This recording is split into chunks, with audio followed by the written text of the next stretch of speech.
8 de marzo, estamos en el mes que tiene que ver con la cuestión de género, que tiene que ver con la mujer. Resistir el presente y reflexionar sobre el pasado.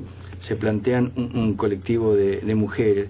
Tengo del otro lado de la línea a la edila Beatriz Jaurena. Beatriz, buen día, bienvenida. Bueno, buenos días a todas y a todos. ¿Cómo están ustedes? Todo muy bien. ¿Cómo se presenta la edila? Hágame una ficha suya, para que todos sepamos con quién estamos hablando. Preséntese. Bueno, mi nombre es Beatriz Jaurena, de Maldonado. Soy integrante del Partido por la Victoria del Pueblo y, bueno, hemos venido trabajando en estos temas de género desde hace mucho tiempo. Hoy por hoy estoy en la Junta Departamental y, bueno, trabajamos también dentro del Legislativo Departamental en esa misma línea. ¿Usted integra el Frente además Feminista? de trabajar en otros temas que tienen que ver con derechos humanos, ¿no? Claro. Digo, Beatriz, ¿usted integra el Frente Feminista del PVP? sí, por supuesto. Ahí está. Y la unidad temática de las ciudadanas del Frente Amplio, además. Ah, la unidad temática de ciudadanas de la coalición de izquierda. Bueno, creo que más o menos tenemos una presentación. Para hacerla completa, ¿en qué parte está de Maldonado en este momento? En la capital del mundo. Sí, pero la capital tiene periferia, tiene centro, tiene barrio, tiene apartamento. ¿Dónde la ubico a la edila? Es en Pinares, es a 15 minutos más o menos del centro. Bien. A pie. A pie. Pero es un lindo lugar porque además aquí en Maldonado y sobre todo en el centro todo está cerca de la playa. Claro. Todo claro. se puede caminar. ¿Y ahí en Pinares qué la encuentro? ¿En el frente de la casa? ¿En la cocina? ¿En el fondo? ¿Dónde está? ¿Dónde estamos conversando? Yo estoy acá, le cuento, en la Quinta de la Paraguaya. Estoy en el estudio de la 1410, Montecasero, en Chanfle o Alcalde. Porque yo estoy con la vista al jardín. Qué lindo. Con el pasto verdecito, mucho árbol y una temperatura ideal porque la verdad que ni mucho frío ni mucho calor, así que disfrutando de la mañana. ¿Y cómo está navegando en este resistir el presente, reflexionar sobre el pasado, Beatriz? Bueno, en realidad es bastante complicado, ¿no? Porque hay cosas que tienen que ver con las que ya vivimos, que se repiten y es difícil asimilarlos después de tantos años. Como que pensamos que no iban a pasar más y sin embargo hay situaciones que se generan nuevamente.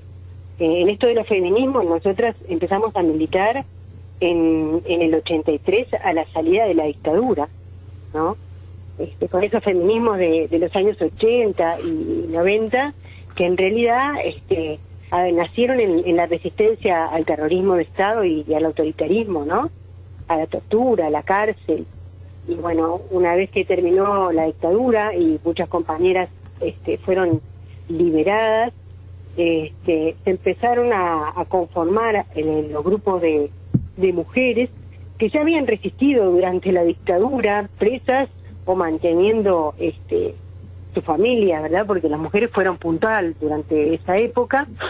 Y bueno, entramos a encontrarnos y a reflexionar sobre nuestra realidad, una realidad que era diferente y que muchas veces era invisible para el resto de la sociedad en ese Uruguay en el que todavía quedaban muchísimas cosas por hacer, digo, y se ha ganado mucho, ¿no? Pero en aquel entonces arrancábamos con pocos elementos. Nosotras en realidad teóricamente no teníamos un gran bagaje, teníamos aquello de la resistencia al autoritarismo, ¿no?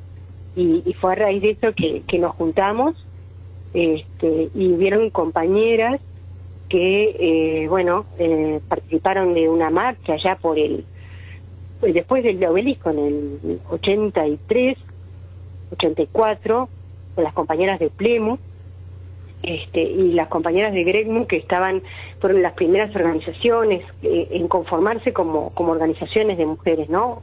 Oficialmente. Más allá de los grupos que surgían en algunos lugares, sobre todo en Montevideo, y en el interior muy tímidamente.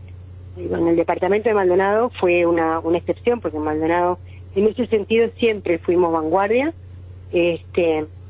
y aparecíamos desde el movimiento sindical en el departamento, con las guarderías de verano, con los centros de verano, ¿no?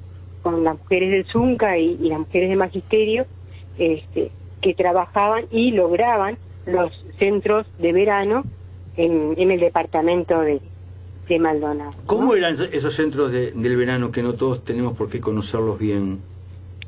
Eran como las guarderías de no sé si son los CAIF famosos, sí, que hoy funcionan durante el verano en los centros educativos y por convenio con la Intendencia y con el Estado, el Gobierno Nacional, se implementan estos centros que funcionan a modo de guardería y que cubren básicamente los horarios donde las madres tienen que trabajar, sobre todo en un departamento como el nuestro, en el que se trabajaba, y digo se trabajaba porque ahora está bastante complicada la cosa, claro, en los veranos, ¿no? Claro.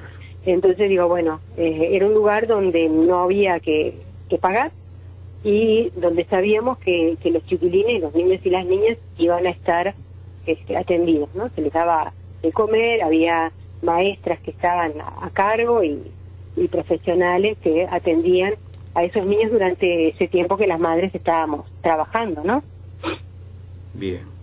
Perdón, usted estaba haciendo como una historia. Yo me permití detenerme un segundito allí en ese tema que no, me parece está bien. Muy bueno, y veo que fue como germinal allí en Maldonado, en el nucleamiento de mujeres. Sí, el tema es que en realidad nosotros aquí empezábamos en estas coordinaciones a nivel nacional y a encontrarnos con estas compañeras. Claro, Maldonado está muy cerca de Montevideo, y entonces eso nos ayudaba de repente a tener otra comunicación, pero lo importante de esta historia es que se consiguieron una cantidad de derechos, o sea, ganamos en derechos, y hay que tenerlo en cuenta cuando se ve lo que es la historia del feminismo en Uruguay, más allá de lo anecdótico, ¿no? O sea, un montón de derechos y de cosas que hoy vemos como naturales, como naturalizadas, en realidad en aquel momento eran parte de la lucha y de la agenda que conseguimos de alguna manera instaurar, ¿no? O sea, hubieron mujeres y compañeras, más allá de que algunas no estuvimos de acuerdo, que participaron en la CONAPRO, hubo compañeras que integraron la intersocial, y arrancamos en aquel momento a participar de algunos encuentros a nivel latinoamericano, lo que nos permitió tener otra visión, otra perspectiva de lo que era el movimiento de mujeres. Pero todas las mujeres a nivel latinoamericano veníamos saliendo de las dictaduras. Las europeas estaban en otra discusión que estaba muy lejos de las nuestras, y más allá de las diferencias, porque no todas las mujeres estamos en las mismas situaciones. Nosotras creemos que capitalismo y patriarcado van de la mano, y por lo tanto no todas estamos en la misma línea de trabajo, ¿no? Ni hacemos el mismo análisis de la realidad. Pero en ese momento, saliendo de la dictadura, hubieron cosas que se superaron y que además iban más allá de lo que era el tema ideológico, ¿no? Así que trabajamos bien con un grupo de compañeras que venían de diferentes sectores políticos, incluso sectores en donde también ellas se encontraban un montón de obstáculos. La discusión en la izquierda fue una discusión muy fuerte, porque más allá del tema de poder reconocer lo que era la lucha de clases o el capitalismo, los temas del patriarcado transversalizaban las estructuras, y entonces para nosotras se hizo muy complicado, y muchas de estas compañeras que en aquel momento estuvieron militando en la izquierda terminaron como independientes, siendo de izquierdas, pero sí como independientes dentro de los movimientos sociales. O sea, los sectores políticos expulsaron de alguna manera a muchas compañeras que empezaban a militar en el feminismo en ese momento. Esto es un poco de lo que ha sido la historia nuestra, digo, que es muy rica, digo, ¿no? Porque en realidad, gracias a esas compañeras, algunas que todavía están y otras que ya no están, hoy tenemos la posibilidad de tener lo que tenemos. Cuando vemos las marchas, los 8 de marzo, claro, éramos muy poquitas las que íbamos en un principio a las marchas. La primera, habíamos, la consigna era: las mujeres no solo damos la vida, queremos cambiarla. Esa era la consigna de la primer marcha que se hizo de un 8 de marzo. Y bueno, a partir de ahí el movimiento ha ido creciendo.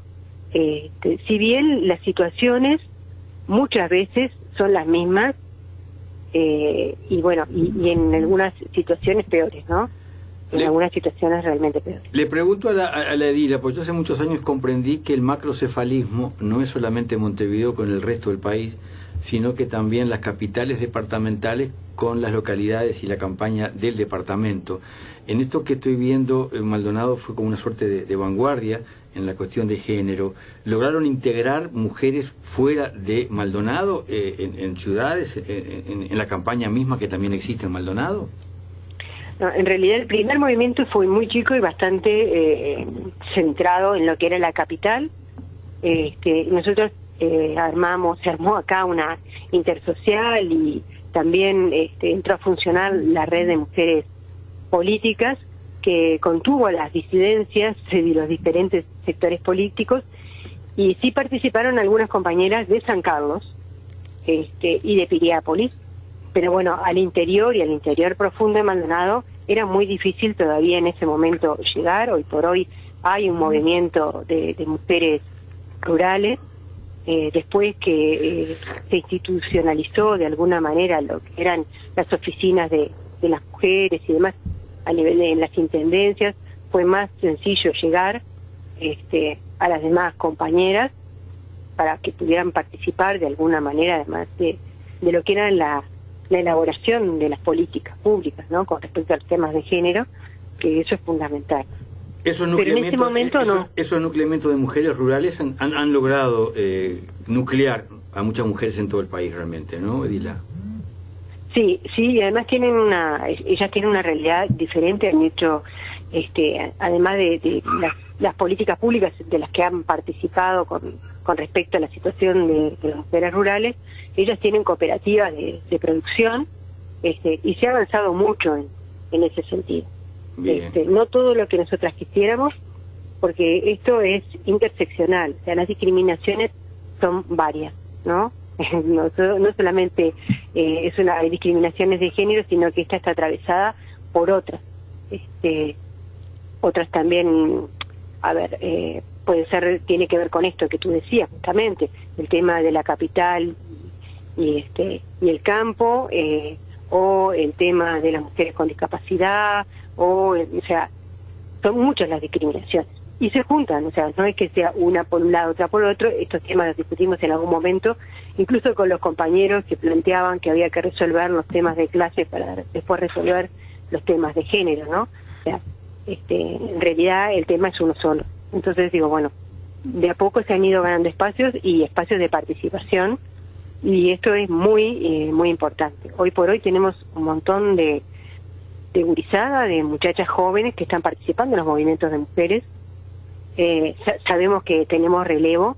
Nos preocupó en algún momento porque éramos las de siempre y no queríamos convertirnos en un gueto, pero hoy si vemos lo que son los 8 de marzo, nos damos cuenta de que, bueno, aquel trabajo que se hizo en aquel momento, que parecía que no íbamos a poder y muchas veces no veíamos los resultados, hoy de alguna forma ha dado fruto, ¿no? Y se ha expresado, tiene otra expresión, y han cambiado las mujeres también, ¿no? Eso, porque no son las mismas las que están hoy en la calle. Eso es muy llamativo y seguramente para el colectivo muy gratificante. Si uno ve las imágenes del 8 de marzo, me atrevo a decir que el grueso, la mayoría son muchachas muy jovencitas. Sí, y hay cosas, yo digo, ¿no? A pesar del paso del tiempo, porque bueno, un montón de leyes que salieron tienen que ver justamente con el trabajo de las organizaciones de mujeres, de las organizaciones sociales, como bueno, la ley de despenalización del aborto, todos los derechos que hemos ganado en trabajo. Hay muchísimas leyes que se han elaborado y que hoy por hoy forman parte de nuestra legislación, aunque todavía nos falte llenarlas de contenido y darle los presupuestos necesarios, ¿no? Pero, por ejemplo, en Maldonado el otro día hacíamos una exposición colectiva desde la bancada del Frente Amplio, de la bancada de mujeres del Frente Amplio, y planteábamos lo que había sido y lo que había significado este último año para las mujeres, el tema de la pandemia y de la crisis, ¿no? No solamente la pandemia, sino el conjunto de medidas aplicadas por el gobierno que ha hecho que muchas mujeres hayan tenido que quedarse encerradas en sus casas sin la posibilidad de un trabajo digno, o un ingreso que les permita a ellas y a sus familias poder vivir con dignidad en condiciones muy precarias y con todo lo que esto conlleva además, o sobrecargadas además en el trabajo, como en el caso de las profesoras y demás que teletrabajaban, ¿no? Entonces, además de trabajar en su casa, tenían el tema del teletrabajo como un adicional, teniéndose que bancar además las conexiones y demás, o sea, pagar para poder cumplir con su tarea, ¿no? Y pagar, ha sido un año pagar un precio más alto. Me llamó la atención un informe que leí los otros días, que en el teletrabajo, en muchos momentos se vieron niños alrededor de las personas que estaban teletrabajando, y en general eran mujeres y no hombres, haciendo prácticamente lo mismo. Me pareció muy significativo. Sí, es que hacemos todo al mismo tiempo, o sea, ese es el tema. Eso va en desmedro además de la salud mental y de la salud que tiene física, o sea, problemas de ansiedad, problemas de estrés, o sea, problemas gástricos, yo sé, hay un montón de problemas del sueño, hay un montón de cosas que conllevan esta sobrecarga de trabajo y el aislamiento, ¿no? O sea, realmente nosotros habíamos salido del ámbito privado, ganamos lugares, pero hubo un retroceso importantísimo que no todas vivimos de la misma manera. Las que tenían más recursos la vivieron de una forma, y bueno, y las poblaciones más vulneradas de mujeres que están en situación de vulnerabilidad la vivieron de otra, porque no tenían los mismos elementos como para poder sobrellevar estas situaciones. Además cerraron las escuelas, los CAIF también, entonces digo, bueno, había temas que se resolvían por otro lado que dejaron de resolverse. Y otro dato llamativo es que además las mujeres fueron puntales en las ollas, o sea, un tema de solidaridad. Las mujeres fueron puntales en las ollas populares que en Montevideo funcionaron maravillosamente con sus idas y venidas, pero que en el interior se nos ha hecho mucho más difícil poder bancar. Y no sabemos si las vamos a poder sobrellevar y hasta cuándo, claro, en este invierno que va a ser crudo. En Maldonado, por lo menos, el invierno va a ser muy, muy difícil, porque no tuvimos verano. El 8 de marzo, puntualmente, en Maldonado, ¿cómo se reflejó? Bueno, hubo una gran movilización el 8 de marzo en Maldonado. Las mujeres salimos a la calle. Esto se preparó con un mes de anticipación por parte de los colectivos feministas. Hay 3 colectivos autónomos, y además a eso nos sumamos las mujeres políticas y la intersocial en la preparación de este 8 AM, y bueno, se marchó desde la Junta Departamental a la plaza y se leyó una proclama, y después nos disolvimos con las medidas necesarias, tomamos las medidas necesarias para que no hubiera ningún tipo de problema, y bueno, marcamos presencia. Yo creo que era importante que estuviéramos en la calle y que no nos callara la pandemia, ¿no? Porque esta pandemia también ha servido para silenciar a un montón de gente, de personas, y bueno, nosotras decidimos que íbamos a salir de todas maneras. Ustedes saben que en este último año, si tengo un tiempito, el tema de la trata y la explotación sexual en el Uruguay ha sido muy preocupante. Nosotros arrancamos aquí en Maldonado con la Operación Océano, y esto no es de este año, pero se extiende. Había más de 30 imputados en este tema. Hay un adolescente que murió a raíz de esto, y todavía aquí no ha pasado nada. Y el énfasis, o sea, a ver, el centro ahora es el problema de la fiscal, o sea, ni siquiera pasa por las víctimas. O sea, el problema es la fiscal que no dio los datos o que faltaron datos, y los pedófilos siguen libres. Ya, y revictimizan a las muchachas que eran menores de edad. Después tenemos la Operación Don Quijote. La Operación Don Quijote fue el tema de trata en España. O sea, había una red que llevaba mujeres, sobre todo en situación de vulnerabilidad, pobres o con muchos hijos, y las llevaba a España, las llevaba allí, las tenía en situaciones, en condiciones deplorables, y bueno, y las explotaba en España. Después tuvimos la situación que se dio en 33, donde había una red también con niñas que estaban en el INAU. A raíz de esto muere una de las muchachas, y hay una que muere por una septicemia, por una interrupción voluntaria del embarazo que estuvo mal hecha, de 14 años. Pasó lo mismo en Paysandú, donde también se desmantela una red de trata. Después en Paysandú además se toma a través de la Fundación A Ganar a una persona que era un hombre que tenía una red que explotaba mujeres, que llevó más de 90 mujeres a España, ¿no? En esto tuvo un papel protagónico la compañera Karina Gómez, que fue y además hizo un reclamo a la Intendencia, pero bueno, la situación siguió incambiada. La situación en La Valleja, con el cura, y la violación de esta muchacha, donde después aparecen además y saltan otras situaciones similares, otras denuncias también contra este mismo sacerdote, o bueno, el sindicalista en Colonia. Entonces, sindicalistas, empresarios, curas, políticos, todos partes de este sistema patriarcal, todos gente buena, ¿no? Socialmente aceptada, pero entonces con una doble moral, y bueno, y queda por ahí. El problema es que si pasan los años y los juicios se extienden, se estiran, en realidad se victimiza, se revictimiza a las víctimas, y los violadores o los pedófilos en realidad no tienen, o sea, pasa, queda, ¿no? No hay una condena a estas situaciones como debería de ser. Y estas cosas preocupan. En Maldonado el tema de la trata es un tema que deberemos de trabajar durante todos estos años, porque es una moneda corriente. Sobre todo con todas las mujeres, pero también en Maldonado hay permanentemente denuncias de menores, y menores muy menores. Sí, claro, el problema es que se terminan justificando estas situaciones.